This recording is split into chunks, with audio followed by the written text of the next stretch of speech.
Entrevista da semana. Olá, sou Guido Juliano, engenheiro agrônomo, perito ambiental e especialista em gestão do agronegócio. E hoje entrevisto Eliel Fernandes da Silva, vice-presidente da Buoni Projetos e Serviços. O executivo cursou administração de empresas, atuou no mercado segurador por 14 anos. É técnico nos ramos de transporte nacional e internacional. Também é comissário de avarias e regulador de sinistros. Como vai, Eliel? Tudo bem? Tudo bom, Guido. Eliel, nós temos como pauta o Marco Regulatório do Transporte. O que vem a ser o Marco Regulatório e qual a importância para o segmento de transportes? Olha, o Marco Regulatório ele propõe atualização e visa aprimorar as normas para a regulação do transporte rodoviário de cargas no território nacional. Ele é importante porque ele define regras muito claras com relação a cada categoria de transportes no mercado. Seja o motorista autônomo, os que transportam por cooperativa, transportador ou mesmo o fabricante, embarcador, que possui a sua frota própria. Correto. E me vem um questionamento, Eliel, com relação ao Estado, a estrutura nossa com relação ao transporte rodoviário. Isso, da maneira que está a nossa estrutura viária, isso interfere na questão do marco regulatório ou independe? Ele interfere principalmente numa exigência que das paradas com segurança. Hoje o nosso território não tem muitos locais de parada segura, mas de qualquer forma, olhando positivamente, abre-se oportunidades para a iniciativa privada de criar esses estacionamentos seguros para que os motoristas possam descansar a cada 4 horas, como exige a nossa legislação voltada aí à lei de jornada, né? Correto. E esse marco regulatório trata-se somente do transporte rodoviário, ou também fluvial, ferroviário, aéreo? Como é que esse marco regulatório vai se comportar nestas situações? Exclusivamente carga terrestre, tanto que será regulamentado e regulado e fiscalizado pela ANTT, que é a Agência Nacional de Transportes Terrestres. Quer dizer que contempla também o transporte ferroviário? Não, somente o transporte rodoviário. Rodoviário. E como você, como técnico, como especialista na área, como você enxerga esse novo marco regulatório diante da situação do Brasil, em que a maior parte das cargas são transportadas pela via rodoviária, o estado de nossas rodovias, pedágios e também os impostos inerentes ao transporte rodoviário?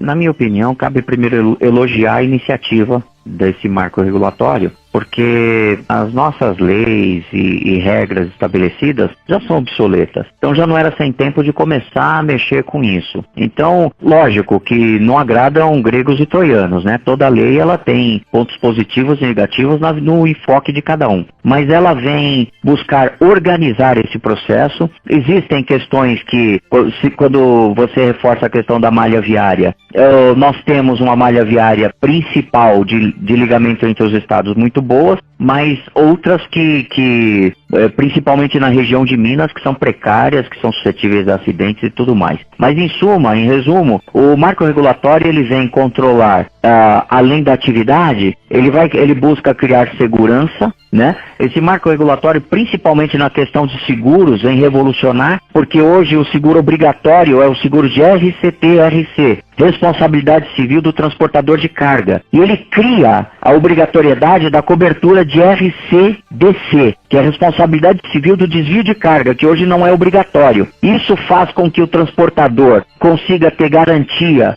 sobre as cargas que são desviadas e roubadas, né? Porque o RCT-RC ele só cobria acidente, agora o DC ele amplia essa cobertura para roubo, protege aí a existência, a saúde das empresas com uma garantia securitária. Por outro lado, o seguro ele vai acrescentar prêmio, ele vai aumentar prêmio de seguro, então aumenta a sua receita. E as gerenciadoras de riscos, por sua vez, conseguem trabalhar de forma organizada, porque a regra fica sendo lei, fica muito clara quais serão as áreas de atuação da gerenciadora de riscos. Entendo isso como uma iniciativa muito positiva para o mercado. Eliel Fernandes da Silva, este seguro que você acabou de nos dizer, ele não oneraria a carga, o preço, esta logística de transporte dessa carga?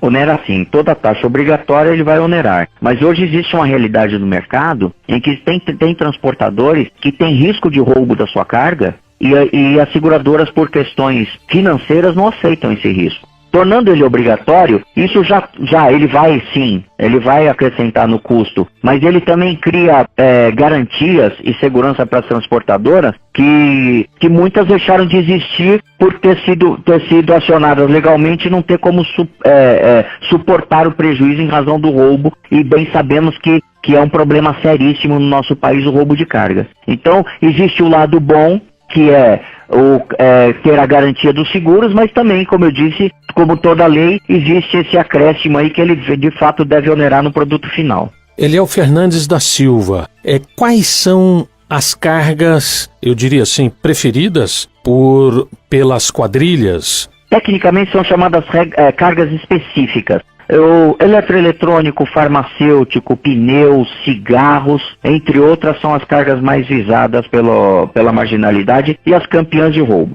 E isso acontece em todo o território nacional, e essa proporção, esse percentual está mais localizado na região das indústrias? Como é que isso acontece num Brasil de dimensões continentais? O problema é generalizado, mas como o próprio PIB se divide, está mais concentrado na região sudeste, sul e sudeste, e mais pulverizado nas regiões norte e nordeste e centro-oeste. Correto. Esse projeto é de autoria de uma deputada, a deputada Cristiane de Souza Iared. A equipe que faz assessoria a ela para a confecção desse projeto, na sua visão como técnico, é uma equipe preparada para observar os mais variados meandros desta logística no transporte rodoviário? Por não serem especialistas, não têm o devido preparo, mas eles tomaram o cuidado com responsabilidade de juntar todos os players do mercado envolvidos nessa lei para que pudessem dar as suas sugestões ou criar as suas objeções para que esse projeto fique mais próximo da realidade ou factível possível. Correto.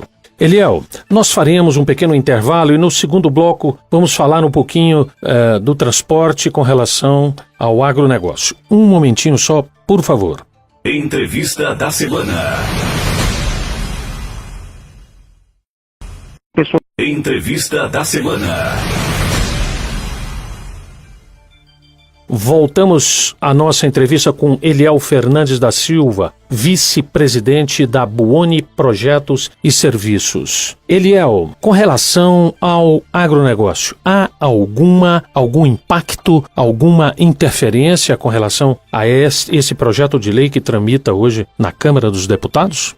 Olha, o principal impacto, de fato, é o custo, porque o agronegócio ele tem característica de commodity, então as margens são muito pequenas. Mas, de qualquer forma, em termos gerais, esse marco regulatório ele vem contribuir na questão do roubo ou desvio de carga, principalmente para o agronegócio.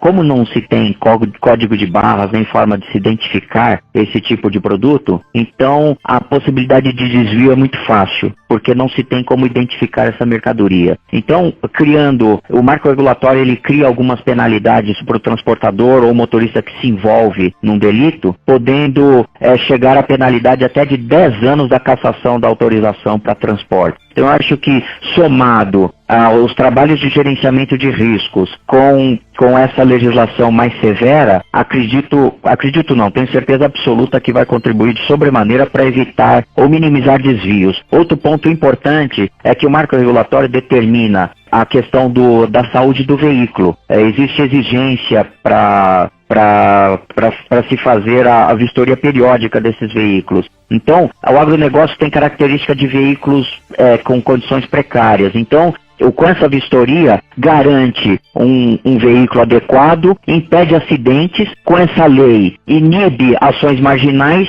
e por último, se preserva tanto a mercadoria quanto vidas.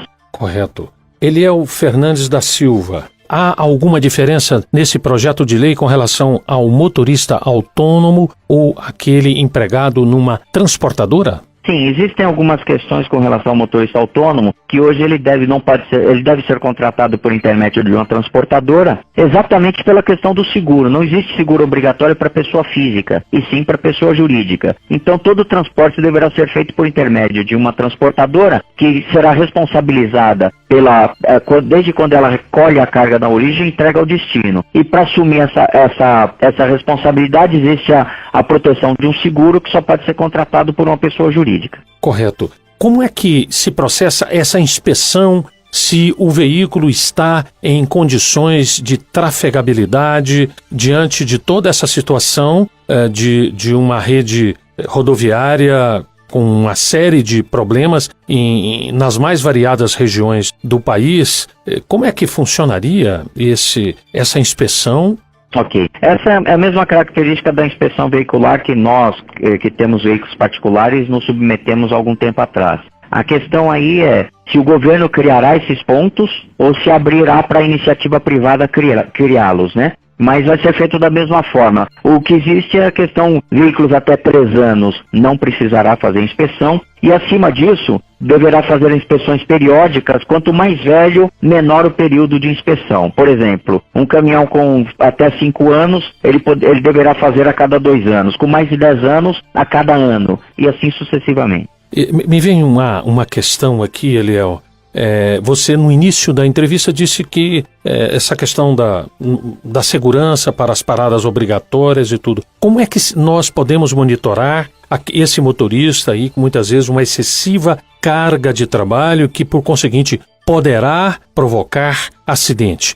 Como a seguradora, como as pessoas especialistas nesse tipo de sinistro como você, como é que nós poderemos chegar a uma conclusão assim de obrigar o motorista a fazer aquele descanso necessário e obrigatório? Primeiro, eu acredito que o governo deve criar programas de conscientização. Esse é o primeiro ponto. O segundo ponto vem o papel da gerenciadora de riscos, que é muito importante. A gerenciadora de riscos, como ela controla a operação através de rastreadores via satélite ou celular, ela consegue interferir no período em que o motorista está dirigindo. E com isso, as gerenciadoras têm estudo de pontos de parada seguros, onde estarão estabelecidas nessa regra como se fosse um rally, né? De regularidade, dizendo que através de determinados horários eles deverão parar em determinados pontos. Eliel, nós estamos chegando ao final de nossa entrevista e eu coloco à sua disposição os microfones da Rádio Agromundi para as suas considerações finais. Primeiro, muito obrigado pela oportunidade. E eu acho que esse marco regulatório, tenho certeza absoluta que esse marco regulatório é necessário. Lógico que com o passar do tempo ele vai precisar de adequações, mas ele vem organizar e regulamentar o nosso transporte rodoviário nacional, que estava muito, muito desestruturado. Eu acho que esse primeiro passo é muito importante. Ele implantado, ele vai melhorar para evitar acidentes e diminuir os roubos. Isso eu acho que é o marco principal disso. A questão da implantação é que eu entendo que, em razão de ano de eleição, eu imagino que o Senado deverá votar isso, acho que a partir de 2019. Agradecemos a Eliel Fernandes da Silva, ele que é vice-presidente da Buoni Projetos e Serviços. Eliel, mais uma vez, a Rádio Agromundi lhe agradece. Eu que agradeço, Guilherme. Entrevista da semana.